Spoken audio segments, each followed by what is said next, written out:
ദൈവനാമത്തിന് മഹത്വമുണ്ടായിരിക്കട്ടെ.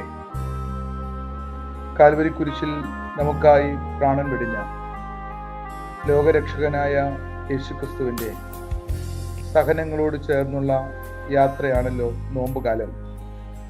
ഈ നോമ്പുകാലത്ത് ദൈവസന്നിധിയിൽ നമ്മളെ തന്നെ സമർപ്പിച്ച് നിൽക്കുവാൻ മനസ്സ് കാണിക്കുമോ? വേഗതകളുടെ ഈ ലോകത്ത് വേറിട്ട് ജീവിക്കുവാൻ അല്പം നിൽക്കുമോ? കൈകൾ വിടർത്തി കയ്യിൽ ഒന്നുമില്ല എന്ന് സമ്മതിക്കുവാൻ ദൈവസന്നിധിയിൽ നമുക്ക് അല്പം നിൽക്കാം. ദേവാലയത്തിൽ പ്രാർത്ഥിക്കാൻ വന്നപ്പോൾ മാറത്തടിച്ച് തലകുനിച്ചു നിന്നവന്റെ സമർപ്പണം പോലെ നമുക്കൊന്ന് നിൽക്കാം. യോബിന്റെ പുസ്തകം 30-ാം അധ്യായം 20 പറയുന്നത് പോലെ, ഞാൻ നിന്റെ സന്നിധിയിൽ നിൽക്കുമ്പോൾ നീ എന്നെ തുറിച്ചു നോക്കുന്നു.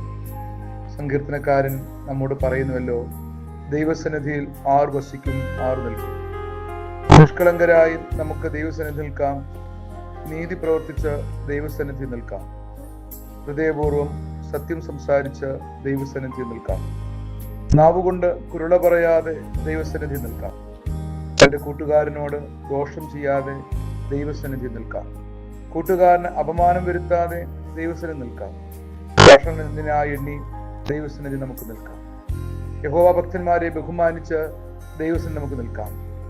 സത്യം ചെയ്തിട്ടും ഛേദം വന്നാലും മാറാത്തവരായി ദൈവസന്നിധിയിൽ നമുക്ക് നിൽക്കാം. തന്റെ ദ്രവ്യം പലിശയ്ക്ക് കൊടുക്കാതെ കുറ്റമില്ലാത്തവന് വിരോധമായി കൈക്കൂലി വാങ്ങാതെയും ദൈവസന്നിധി നമുക്ക് നിൽക്കാം. അങ്ങനെ ദൈവസന്നിധിയിൽ നിന്ന് കൃപകൾ പ്രാപിക്കുവാൻ ഈ നോമ്പുകാലം നമ്മളെ ക്ഷണിക്കുന്നു.